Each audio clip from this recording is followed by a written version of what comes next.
করে বিড়ি টানতে হয়। আমি নিঃশ্বাসে যাচ্ছি গো দাদু।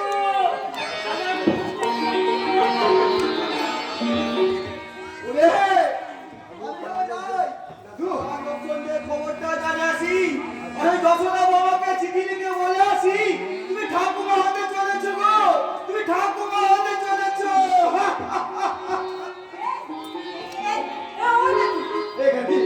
তোমার ভালোবাসা দিয়ে তুমি আমার স্বপ্ন মামার ব্যথা বুঝিয়েছো, বেদনার ছোড়া বাড়ি দিয়ে একটু একটু করে তলিয়ে যাওয়া আমার এই আহত মনটাকে তুমি অনুরাগ ভাবে রাঙিয়ে দিয়েছো। আর আজ পিতৃত্বের স্বাদ এনে আমার জীবনে তুমি জেনে দিচ্ছ পূর্ণতার আলো। কিন্তু আর কোনো কিন্তু নয় গার্গী, আর কোনো কিন্তু নয়। আমাদের সংসারে অভাব থাকলেও, ফাটা ছাদ দিয়ে জল পড়লেও মনে মনে আমরা ধনী। তোমার তো স্ত্রী দিয়ে আমি ভীষণ সুখী, ভীষণ সুখী।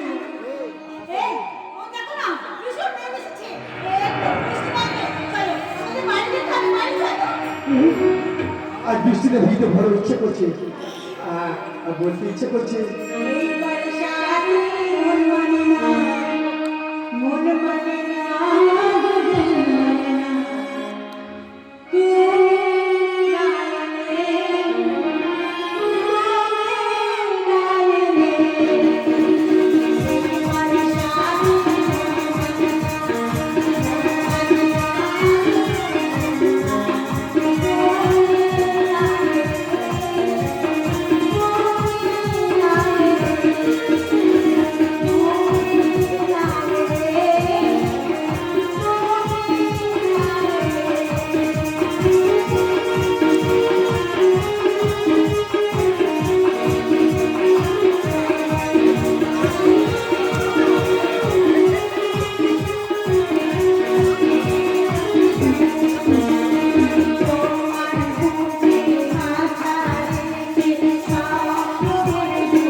রক্ত বইছে, কথাটা ভুলে যেও না।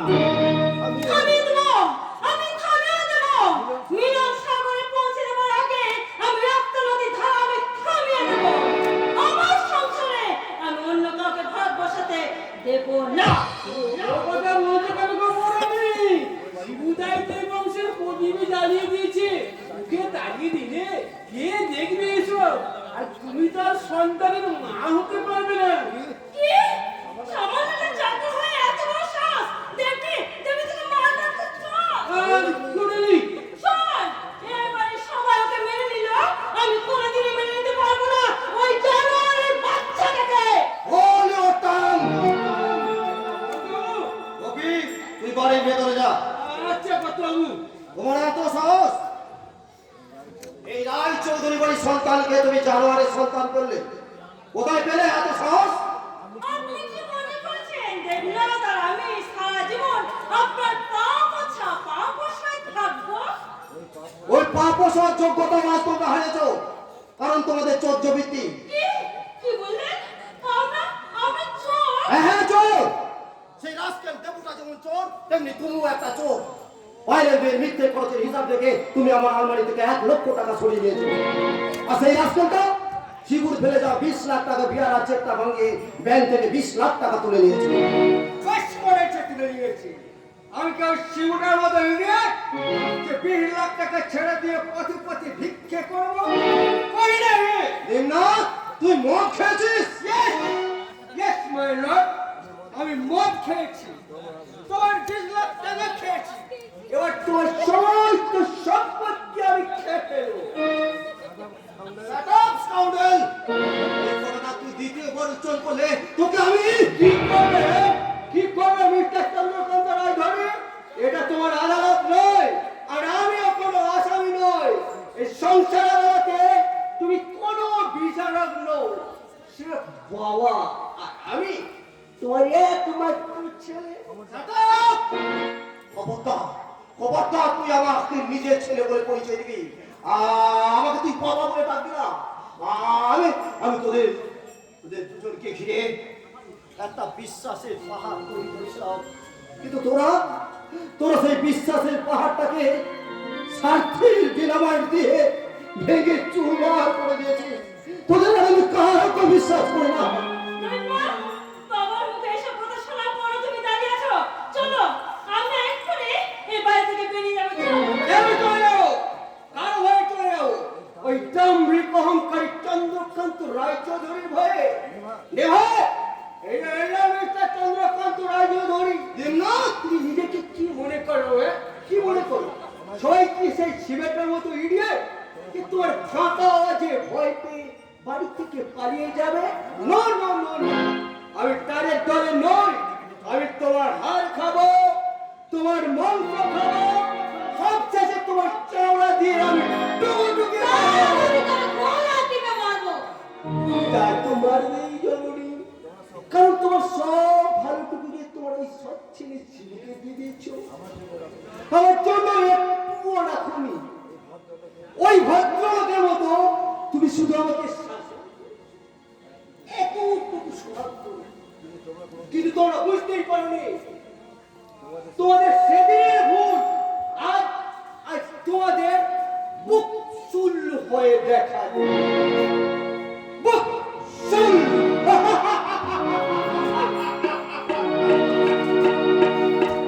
এই যে, কোথায় কি বলে গেল তোমার ফুলমাত ছোঁয়া বুদ্ধর?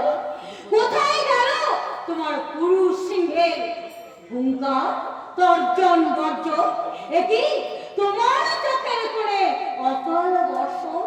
তাহলে কি তোমার জীবনের দর্পণে নিজের ভুল আজ বুঝতে পেরে গেছো? যশোদা, ওটা তোমার উল্টো বর্ষণ। না, আমার মনে হচ্ছে আমার সামনে তুমি তোমার সমস্ত কিছু গোপন করতে চাইছো। গোপন করতে চাইছো তোমার যন্ত্রণা। হ্যাঁ, যশোদা, হ্যাঁ। মুক্তির পল্লবের আশায় ওই চারা টাকা আমি স্বপ্নের জমিতে রোপণ করছিলাম। শিক্ষার সার প্রয়োগ করে স্নেহ মায়া মমতার জল সিঞ্চন করে আমি ওকে একটু করে বড় করেছিলাম, কিন্তু ভাবতে পারিনি যশোদা সেদিনের সেই চারাটা আজ গাছ হয়ে আমাকে অথচ যাকে তুমি সন্তান বলে স্নেহ করনি, সে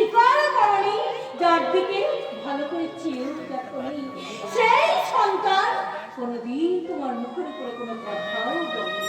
খবরদার খবরদার যশোদা, তার নাম তুমি আমার মুখের সামনে উচ্চারণ করবে না। আমি তাদের কারো কথা শুনতে চাই না। তুমি কি দাদু ভাইয়ের কথাও শুনতে চাও না? কেন কেন শুনবো যশোদা,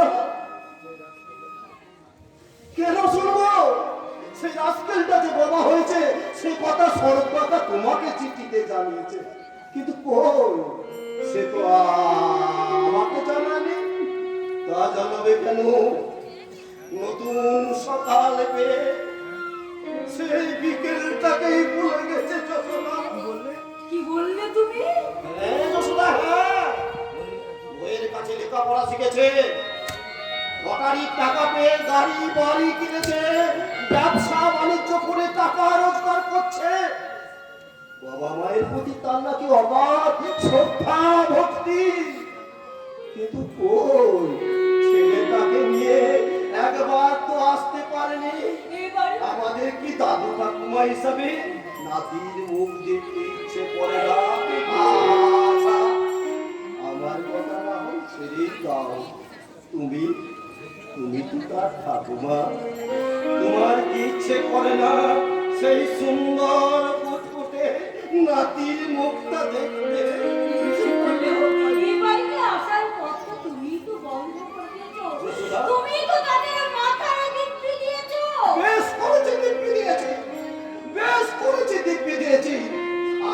আমার ছেলেকে আমি যা মন খুশি করবো, তাতে তোমার নাম নেওয়া আমি সহ্য করবো না। বলছো তুমি? ঠিকই বলছি যশোদা, ঠিকই বলছি। সেই হতভাগাটা আমাকে কত কষ্ট দিচ্ছে, কত বাবা হয়েছে, এবার বুঝবে বাবা হওয়া কত জ্বালা, কত যন্ত্রণা। এই যন্ত্রণা কি উপশম করা যায় না? চাইলেই কি সব কিছু পাওয়া যায় যশোদা? কেন পাওয়া যায় না? চলো না, তুমি আর আমি গিয়ে খোকা আর আমাদের নাতি সাহেবকে দেখে আসছি। ভুলে যেও না যশোদা, আমি চন্দ্রকান্ত রায় চৌধুরী। আমি যেমন কারো কাছে হারতে শিখিনি, তেমনি আমি কারো কাছে মাথা নত করতে শিখিনি, কারো কাছে মাথা নত করতে শিখিনি। মানুষটার দম গেছে, কিন্তু এখনো পর্যন্ত দম্ভ যায়নি। ওগো, তুমি স্বীকার না করো, আজ তুমি মনে মনে নিজেই জানো, তুমি নিজের মনের কাছে নিজেই পরাজয় স্বীকার করে ফেলেছো। তোমার যেমন ওই দাদু ভাইকে দেখার জন্য বুকের ভিতরটা হাহাকার করে কাঁদছে, তেমনি আমার অন্তরাত্মাও চিৎকার করে দাদু ভাইকে দেখার জন্য কেঁদে উঠছে। না না, আর দেরি নয়, আজ আমি খোকাকে ফোন করে ওদেরকে বলবো, ওরে খোকা, তোরা দেখে যা তোর বাবা যে কত কষ্টে আছে, তোরা দেখে যা, তোরা দেখে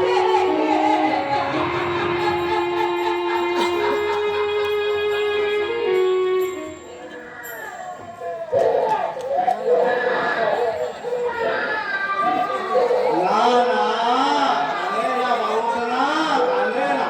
ও ও ও, খিদে পেয়েছে, নিশ্চয় তোর খিদে পেয়েছে। গার্গী, এই গার্গী, বাবু শোনার জন্য ফিডিং বোতলে দুধটা নিয়ে আসবো। আর তুই কি বলতো, বাচ্চাটা যে খাবার সময় হয়ে গেছে সেদিকে কেন খেয়াল রাখিস না? দে বোতলটা দে। আশ্চর্য, এই কিছুক্ষণ আগে ওদের মুখ খাইয়েছি। তাহলে কাঁদছে কেন? আরে তোর অত্যাচার জ্বালায় কাঁদছে। কেন আমি আবার কি করলাম? তখন থেকে তো চটটা চটকে শুরু করেছিস। বেশ করেছি, আমার ভাবনাকে আমি চটকাচ্ছি, তাতে তোর কি? তোকে যতই দেখছি, আমি অবাক হয়ে যাচ্ছি। সেদিনকার তুই আর আজকে তুই কত তফাৎ। তবেই তো, এই দুষ্টুটার জন্যই তো আমি এই বাড়িতে ঢুকেছি, আর তোকে ক্ষমা করে দিয়েছি। এই রে যা, কি হলো? কি হলো দাদা? দুষ্টুটা আমার জামাই হিস করে দিয়েছে। জামাটা পাল্টে, বাবুর সঙ্গে তো আমার বলে দিয়ে জামাটা পাল্টে। থাক তো এক্ষুনি আমি টাকা শিখিয়ে দেব। আগুন মানে কি হবে? মানে আজ দেওয়ালি আমার ভাঙেনা বাবুকে নিয়ে আমি ফুলঝুরি পড়াবো। দেখতে চাস? আনাপ এ আনাপ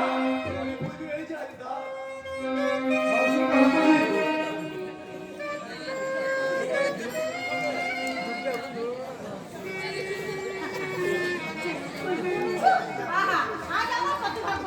আমার বাবু সোনা আজকের দিনে কোন ঘুরি পড়াবে। কি আনন্দ আর কি আনন্দ আর কি আনন্দ। আমার স্বর্গ, বাসারি অল্প, ক্রীড়াবাদী মুক্তা ধরি।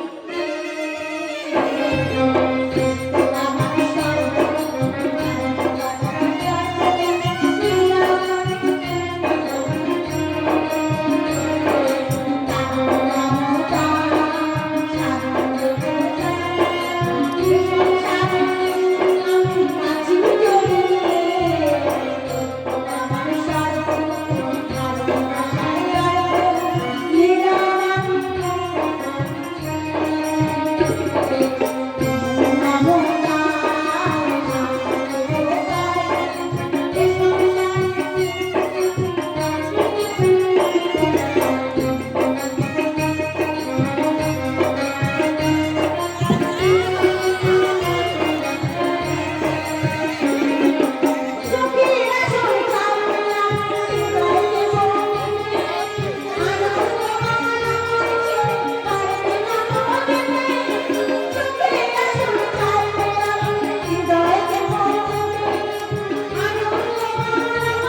তোমার দাদুর নাম মনে আছে তো? হ্যাঁ বাপ্পা, আমার দাদুর নাম মাস্টার চন্দ্রকান্ত রায়চৌধুরী আর ঠাম্মার নাম মিসেস যশোদা রায়চৌধুরী। আরে বাহ সব মনে আছে। আমার দাদু আর ঠাম্মা কোথায় থাকে বাপ্পা? অনেক দূরে বাবা, অনেক দূরে। আমাদের দাদু আর ঠাম্মাকে দেখতে ইচ্ছা করে, তাদের জন্য মন খারাপ করে। বাপ্পা, আমাকে তুমি দাদু আর ঠাম্মার কাছে নিয়ে চলো। বাবু সোনা তোমার বাবাকে কেন ডিস্টার্ব করছো? দেখছো না তোমার বাবা কতখানি কষ্ট হচ্ছে? কেন ডিস্টার্ব করছো? ও নাদুগো, ও রাজেশ ভাইয়া, শিবুকে আমি দেখছি। বাবু সোনা করে বন্ধুদের কাছে নিয়ে যাও। চলো, চলো বাবু সোনা, আমার সামনে দেখতে এসো। আয় বেটা আয়, তোর বন্ধুদের সঙ্গে আমি বেশ মজা করে ফুলঝুরি আর টুকরি পড়াবো। কেমন মজা হবে? চলো, চলো, চলো, চলো, চলো। শোনো, তোমরা কথা বলো, আমি তোমাদের জন্য চা করে নিয়ে আসি। দাদু, ওর নিশ্চয়ই বাবা মায়ের জন্য মন খারাপ করছি।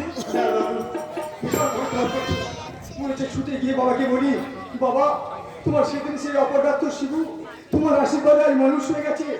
জীবন সম্পর্কে যার কোনো ধারণা ছিল না, সে আজ নিজের জীবনকে চিনতে পেরেছে। তাহলে তুই আর দেরি করিস না, তোর ছোট ভাই ততন আর তোর বাবাকে উদ্ধার কর। কেন কেন দাদু, কি হয়েছে? গত তার কাঞ্চন পায়েলের জীবনটাকে দুর্বিষহ করে তুলেছে, তাকে দিয়ে নানা রকম নোংরা কাজ করাচ্ছে, দেবনাথকে তারা মদ্যপ করে তুলেছে। এরপর সে ঠিক করেছে সে কিছু টাকা নয়ছয় করে দিয়েছে। এরপর সে ঠিক করেছে তোর বাবার উপর মানসিক নির্যাতন চালাচ্ছে রে শিবু। না না দাদু, না পারবে না, ওরা আমার বাবা মায়ের কোনো ক্ষতি করতে পারবে না। দেব অন্ধকার পথে চলে গেলেও আমি এখনো বেঁচে আছি। আমি তাদের মুখে হাসি ফুটে দিবই। কাল সকালে আমি বাড়ি যাবো। তুই যদি কোনোদিন এই রায় চৌধুরী বাড়ি ৩০ টাকায় পৌঁছানোর চেষ্টা করিস, তাহলে তুই আমার মরা মুখ দেখবি। মরা মুখ, মরা মুখ, মরা মুখ, মরা মুখ।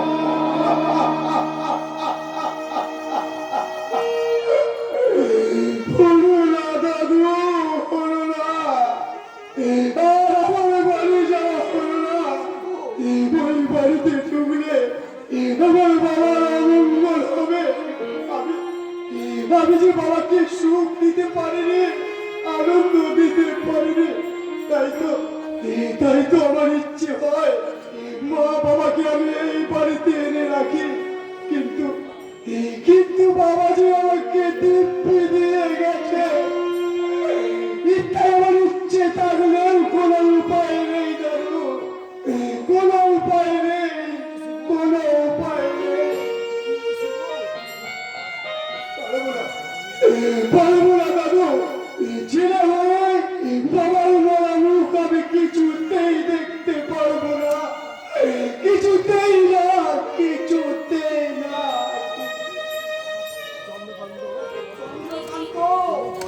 তুমি বড়ই হতভাগ্য, তুমি জানতে পারলে না যাকে তুমি ঘৃণা ভরে পথের ধুলোয় ফেলে দিয়েছিলে, আজ তোমার শিপুর অনেক টাকা, অনেক সম্পত্তির মালিক হয়েও সে আজ তোমার কথা ভুলেনি। একদিনের জন্য নয়, এক মুহূর্তের জন্য নয়।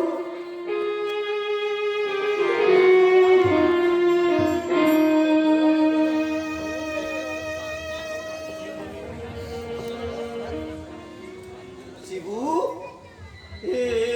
শিবু, দূরে দাঁড়িয়ে আছিস কেন খোকা?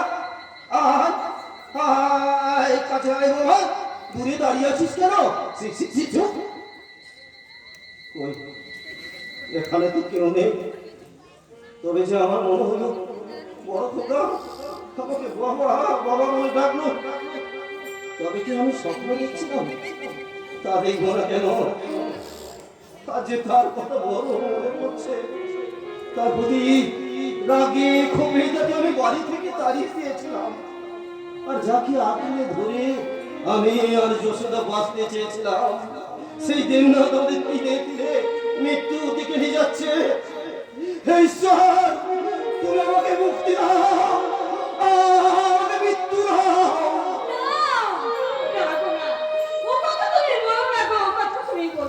কেন বলবো না যশোদা? এ জীবন যন্ত্রণা যে আর সহ্য হয় না, মুক্তি তো একমাত্র পথ। কিন্তু আমাদের শেষ কর্তব্য তো এখনো সারা হয়নি, তোদের তো কোনো ব্যবস্থা করা হয়নি। হ্যাঁ, তুমি তো ঠিক কথাই বলছো যশোদা।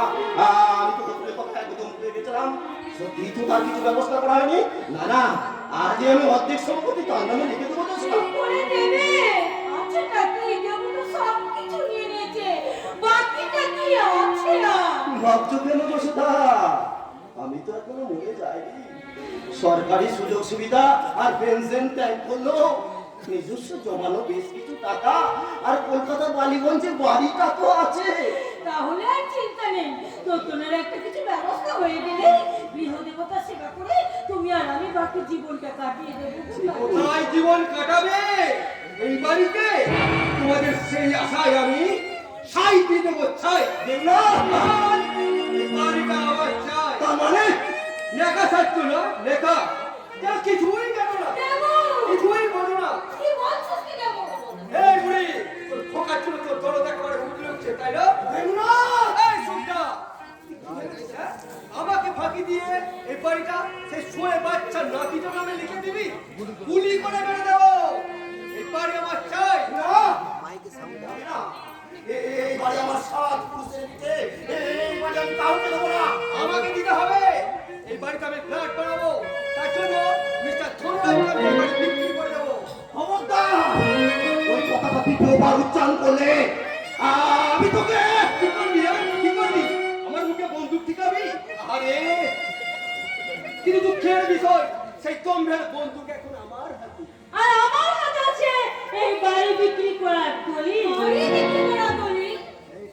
এই সুলতা, চুপচাপ এই দলিলে সই করে দে। না, তোর বাবার দলিলে কিছুতেই সই করবে না। কেন? কেন সই করবে না?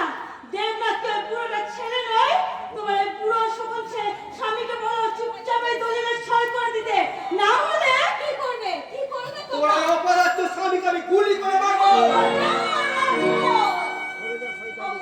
সরে শয়তানি যশোদা।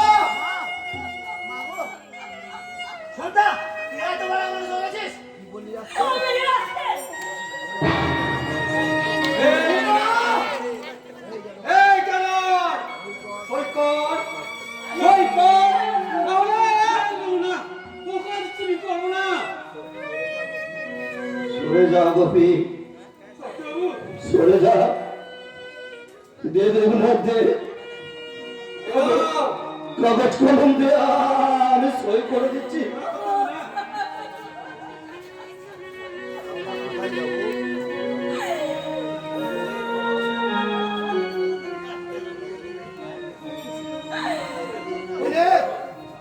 এবার এবার তোরা দূর হয়ে যা। দূর হয়ে যাব, তার আগে তোরা বেরিয়ে যাবে এই বাড়ি থেকে। কাল সকালে উঠে তোদের মুখ যেন আমি দেখতে না পাই। চলে যা ঠান্ডা। তার আগে এই বাড়ির গিন্নির কাছ থেকে জেনে নি যে চাবিটা কোথায় আছে। বলো বলো সে চাবিটা কোথায় আছে? আমার বাক্সে আছে। ঠিক আছে, আমি সেই বাক্স থেকে চাবিটা নিয়ে নেবো। তাহলে আমি কখন কোন সময় আমার সংসার থেকে কি সব চুরি করে নিয়ে চলে যায়। হ্যাঁ, বউরানী নয়, গিন্নিমা। আজ থেকে আমি এই সংসারে গিন্নিমা। তাই গিন্নিমা হিসেবে আমি তোকে আজকে জবাব দিলাম। চুপ করে দাঁড়িয়ে আছো কেন জটিলা? চুপ করে দাঁড়িয়ে আছো কেন? চলো, এ বাড়িতে থাকার আর আমাদের কোনো অধিকার নেই। কোথায় যাবো? কাল সকাল হবে না হয়? যশোদানা, সকাল হবার আগে চোরের মতো চুপি চুপি চলে যেতে হবে। তা না হলে অঞ্চলের মানুষ এই চন্দ্রকান্ত রায় চৌধুরী দিকে আঙুল মানে বলবে, বিদ্যুতের হাসি হাসবে।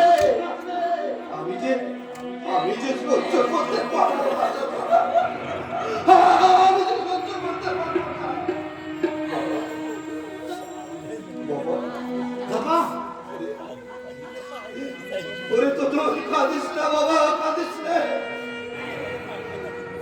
যা, তোর আর আমাদের জন্য কয়েকটা জামা কাপড় গুছিয়ে নে বাবা, গুছিয়ে নে। বাবা, বাবা আমরা কোথায় যাবো? ভাবছিস কেন? কাঁদিস নে বাবা, কাঁদিস না। এই বাড়িতে আমাদের থাকা ঠাঁই না হলো এত বড় পৃথিবীতে নিশ্চয়ই ঠাঁই হবে রে বাবা, নিশ্চয়ই ঠাঁই হবে। তোকে কোনো হোস্টেলে রেখে আমরা দুই বুড়ো বুড়ি না হই বৃদ্ধাশ্রমে চলে যাবো। যা বাবা যা, তোরা আমাদের জন্য কটা জামা কাপড় গুছিয়ে নে বাবা। যা, গোপী, আমাকে আপনার সঙ্গে নেবে না? সেই একটা পরিস্থিতি আমার মায়ের তলায় খাই পেটে কষ্ট বাবু। এই পুরো বয়সে আমাকে তাড়িয়ে দেবেন না কর্তা বাবু। না না রে গোপী, না। যা, তুইও তোর জামা কাপড়গুলো গুছিয়ে নিয়ে আয়। আচ্ছা দিদি, আচ্ছা।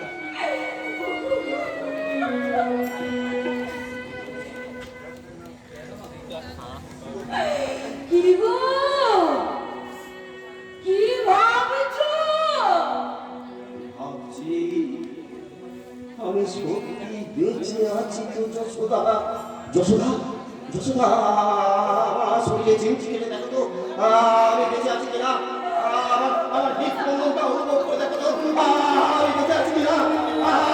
আমার সারা শরীর শুকে দেখো তো এই চন্দ্রকান্ত রায় চৌধুরীর শরীর থেকে মৃত্যু গন্ধ বের হচ্ছে কিনা। ও, তোরা এসে পড়েছিস। সৌভাগ্য, এই বাড়ি ছেড়ে, এই চৌধুরী বাড়ি ছেড়ে চিরদিনের মতো চলেছে বাবা। চলো।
কি করে বলবো? ওই চোখের জলটা আমি ছড়িয়েছিলাম, ঘৃণা মনে তাকে আমি দূরে সরিয়ে দিয়েছিলাম, সুখ স্বপ্ন দিয়ে করে কাঞ্চনকে আমি বিয়ে করেছিলাম। কিন্তু আজ আমার সুখ স্বপ্ন আশা ভালোবাসা কল্পনা সব জলের অল্পনা হয়ে গেছে। জমা খরচের হিসাব করতে গিয়ে দেখি জমার ঘর শুধু শূন্যই হয়ে গেছে। কাঁদছো কেন পায়েল? কাঁদছো কেন? আমি যে কেন কাঁদছি তা কি তুমি জানো না রাজা? ঠিক আছে ঠিক আছে, এ বলতে না চাও বলো না, কিন্তু তুমি আমাকে পর ভাবলেও আমি কিন্তু তোমাকে বোনের মতো স্নেহ করি। তাই একটা কথা তোমাকে আমি বলতে এলাম। আজ বুঝি টাকা আমদানির জন্য নিশ্চয় অন্য কোথাও নাকি? না না না না, আজ তোমাকে কোথাও যেতে হবে না। মিস্টার ধনরাজি এই ফলাটা আসছে। কি নাম বললে? মিস্টার ধনরাজ? হ্যাঁ পায়েল, হ্যাঁ, ভদ্রলোক অবাঙালি এবং তার প্রচুর টাকা। ওই দেবনাথ তাকেই তো রাইস মিল সহ বিশাল সম্পত্তি বিক্রি করেছে। দেবনাথ সম্পত্তি বিক্রি করে দিয়েছে? হ্যাঁ, তার দম্ভ শেষ। সে এখন ওই দেবনাথের হাতের পুতুল। হ্যাঁ, যে কথা বলছিলাম, ওই মিস্টার ধনরাজকে দিয়ে আমি একটা ছবি প্রডিউস করতে চাই। তাই তোমাকে একটু তুমি কি করে ভাবলে যে আমি তোমার কথায় রাজি হব? তার মানে তুমি আমার কথা আমি তোমার কথা মতো কাজ করতে পারবো না। সে কি শরীর টরীর খারাপ হলো নাকি? থাক, দয়া করে আর দয়া দেখা যাবে না। চলে যাও তুমি এখান থেকে। অলরাইট, যাচ্ছে। আমি আর রাজা বেড়াচ্ছি সোজা করে কি করে তুলতে হয় সেটা আমার জানা, আর তুমি সেটা করতে পারলে খুব খুব তাড়াতাড়ি। বেশি বাড়াবাড়ি করো না, নাটক বাড়াচ্ছি। তোমরা যদি বেশি বাড়াবাড়ি করতে চাও তাহলে তোমাদের সমস্ত ধাক্কাবাজি আমি সকলের সামনে প্রকাশ করে দেবো। তারপর কাঞ্চনকে নিয়ে যেদিকে আমার দু চোখ চাই এখান থেকে আমি চিরদিনের মতো পালিয়ে যাবো। আমিও তো তাই চাই ভাই, আমিও তো তাই চাই। এই নরক যন্ত্রণা থেকে মুক্তি পেতে চাই, তোমাকে আরো নিবিড় করে পেতে চাই।